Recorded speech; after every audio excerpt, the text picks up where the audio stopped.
Certainly. Now to events in Minnesota that have been sparking action here in the metro. As a group of several people protesting federal immigration policy after a deadly shooting involving an ICE agent. Jacqueline Fernandez joins us at the Alert Center with more on this. Jacqueline. Brian and Aaron, the protest is at 72nd and Dodge, where the new Omaha Central Library plans to open this year. People are joining Minnesota officials in an act of solidarity there.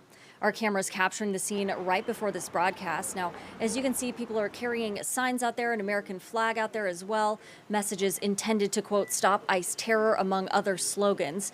The basic call to end the immigration crackdown in Minnesota and elsewhere in the United States. The FBI, meantime, is investigating today's fatal ICE shooting in Minneapolis. According to a statement, part of the FBI's investigative protocol includes working closely with law enforcement partners. Brian, Aaron. Jacqueline, thanks.